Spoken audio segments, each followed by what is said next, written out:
இந்த காய பிடிக்காதவங்க யாருமே இருக்க மாட்டாங்க. எனக்கு ரொம்பவே பிடிக்கும். அதுவும் இந்த காயில இந்த மாரி முட்டை ஊத்தி பொரியல் செய்யும்போது அவ்வளோ டேஸ்ட்டா இருக்கும்.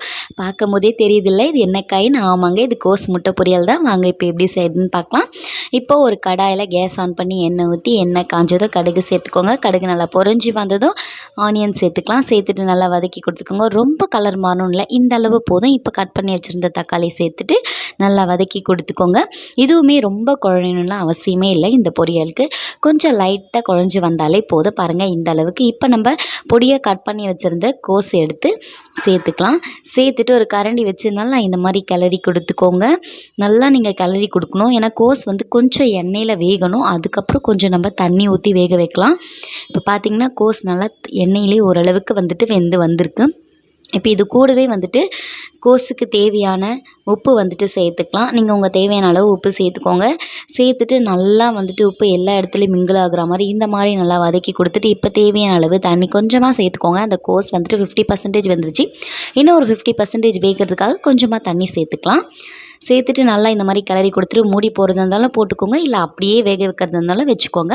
இப்போ பார்த்தீங்கன்னா தண்ணி நல்லா வற்றி வந்துருச்சு. கோஸும் வெந்து வந்துடுச்சு ஒரு 90%க்கு. இப்போ 1.5 டேபிள் ஸ்பூன் அளவுக்கு குழம்பு மிளகாய் தூள் சேர்த்து நல்லா இந்த மாதிரி கிளறி கொடுத்துக்கோங்க.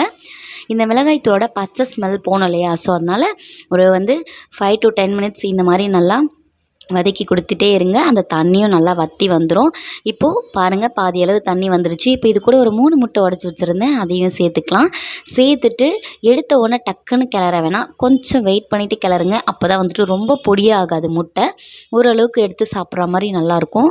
இப்போ பாருங்கள் இந்த மாதிரி பொறுமையாக சிம்லேயே வச்சு கிளறி கொடுத்துட்டே இருந்தீங்க அப்படின்னா கோஸ் முட்டை பொரியல் ரெடி ஆகிடுச்சு. நீங்கள் கருவேப்பிலையை சேர்த்துக்கிறதா இருந்தாலும் சேர்த்துக்கலாம், நான் ஸ்கிப் பண்ணிட்டேன். ஃபைனலாக கொத்தமல்லியை தூவி சர்வ் பண்ணிங்கன்னா அவ்வளோ டேஸ்ட்டாக இருக்கும். எஸ்பெஷலி இது வந்துட்டு ரசம் அப்புறம் சாம்பாருக்குலாம் அவ்வளோ டேஸ்ட்டாக இருக்குங்க. நீங்கள் வேணால் ஒரு வாட்டி ட்ரை பண்ணுங்களேன், அவ்வளோ டேஸ்ட்டாக இருக்கும். இதில் நீங்கள் ரைஸ் கூட அப்படியே சேர்த்து கிளறுனா கோஸ் முட்டை ரைஸ் ரெடி. நான் இன்றைக்கி ரைஸ் தான் கிளற போகிறேன். பாதி வந்துட்டு பொரியலுக்கு எடுத்து வச்சுக்கிட்டேன், பாதி ஹஸ்பண்ட்க்கு லஞ்சுக்காக இதில் சாதம் சேர்த்து கோஸ் முட்டை பொரியல் சாதம் தான் கிளற போகிறேன். நீங்களும் ஒரு வாட்டி இந்த மாதிரி ட்ரை பண்ணி பார்த்துட்டு எப்படி இருக்குது அப்படின்னு சொல்லிட்டு மறக்காமல் கமெண்ட் செக்ஷனில் கமெண்ட் பண்ணிக்கோங்க. கண்டிப்பாக இது சூப்பர் ரெசிபிங்க, ட்ரை பண்ணி பாருங்கள், உங்களுக்கு ரொம்பவே பிடிக்கும். கோஸ் பிடிக்காதவங்க கூட லைக் பண்ணுவாங்க.